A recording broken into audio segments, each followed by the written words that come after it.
Okay, so I had a couple extra tricks that I actually learned from other teachers, from my friends at Montessori BG. Thank you for pointing some of these things out to me. And then also after doing a training out there, I thought of some things that maybe would be beneficial to have on a video as well.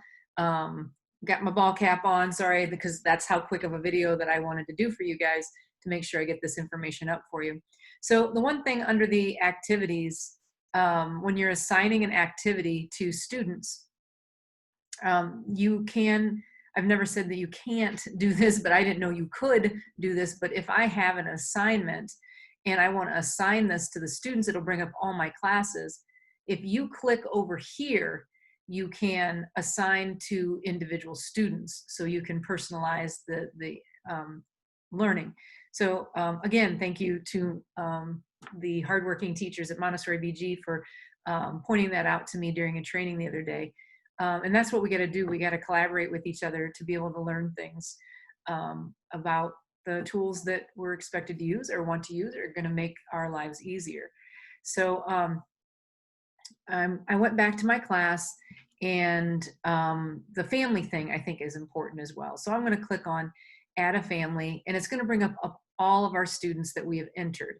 Now I've entered an email here to invite a parent. I did not decline that, so I'm not sure why it said decline, but I want to show you what that invite looks like. And it says Adam's teacher has invited you to Adam's journal. And so I'm going to connect, and I could either connect or I can paste this link into my browser. You can also send it to your phone. They could text it to me, but I chose to use email. I tend to enjoy looking at things more on my my computer than my phone. So let me see why this was declined here. So I'm going to try to add it again. And let's see what happens here. So I'm going to hit invite, and then return to the journal. So it's going to take me back to students, and hopefully it'll let me do it this time. So let's see here. All right, let's see if when I connect to Adam's journal, if it'll let me do it. Hopefully it'll let me do it, and you'll be able to see the parents' view. Again, another way that the teachers have suggested that you can use this is directly through the parent. So you could send all assignments to the parent if you have a child who's a little bit too young. There's the second invite. Let's see if this invite works. I'm not sure why it keeps declining it. It could be declining it because it's maybe something through the BGSU one. Okay, so create family account. Already have a family account, but I used a BGSU email. I didn't use a Google email, and I'm afraid it's going to cancel me out since I am the teacher. I'm inviting myself, so I'm just kind of using different emails to do that. So, so I'm going to put in Tanya Sanders, and then my password. You know, I'm going to put one that I've used before, and then create account. So now I've created my parent account. And we very easily could have just connected via Google if I had it like a personal Gmail or something like that. So I could have tried to do that. And then, so it's going to walk me through steps. Your child would add posts to SeeSaw to share their learning with you. So that's kind of nice. And then when your child posts something new, you'll get notified via whatever way that you told them you wanted to be communicated with. And then ask your child about what they posted to start a conversation about their day. So it's a way to open up this communication between student, parent, school. Really wonderful tool for that. So now I'm on my child's account, and you can add up to 10 people. But right now we're looking at all the assignments that Adam had turned in, which is me. I've turned him in for Adam. And so I can see his work there. Now I also will be able to see things that the teacher would post. I know all those, what the teacher would post to the announcement. So post student work or send an announcement. Also, let's see if we go to the inbox here, if the teacher can send out a message.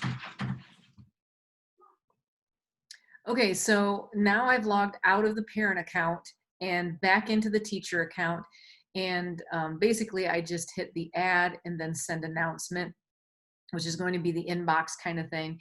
And you can choose to send it to all the students, all family members, or all students and family members.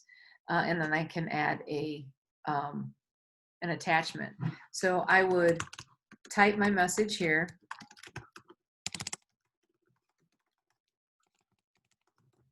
And then I can add an attachment. It could be a newsletter. It could be a video. It could be all of those wonderful things that we're already allowed to use, Google File, photo, video, that's already done. So I could do this in Google Meet or Zoom or Screencast-O-Matic, Screencastify, whichever you want to do.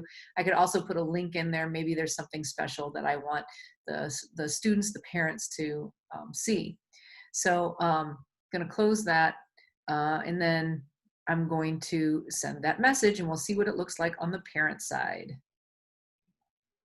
Okay, so now I'm back as the parent and I've done two things. I've sent a message to all the families, which I'm the only family that's part of this, and then I assign something to this family member's child. So from the parent perspective, you can see that a home journal, and that's any journal that Adam has added, and then I can see the inbox. And here's the newsletter that I sent to the teacher sent to the family member. So we can look at that. And then I can send a message back to the teacher and do a drawing, video, the whole thing. And I'm logged in as a parent, not as the student. So I could do the same thing. And then I'm going to just drop a file in here. Just dragged it over from my desktop. And then I'm going to add that. It's going to upload that, and then I'm going to be sending it back to the teacher. So it's a very simplified way for the parent, if the child is too young to log in, access, SeeSaw, do all these things, the parent will receive the notifications when activities are given to the child, and newsletters or messages or whatever you're sending will go directly to the parent, and then they can access it for their child. So that's a different perspective of SeeSaw. I just wanted to add those things, little additions, because like I said, I went out to a district and explored it a little bit more, and they gave me some different ways of looking at it and using it, and I like that perspective so much that I wanted to share it with everybody else. So yeah, so that is our bonus video. Don't forget to take the assessment, and if you receive an 80% or higher, you will receive a certificate in your email. If you get 79.9% or lower, you will get a no pass, try again email. And then if you don't get an email, you might have entered your email address incorrectly. So be aware of that. So if you have any questions about SeeSaw, you can contact me at sanders@nwoet.org. And I look forward to sharing more wonderful tools with you. Thanks.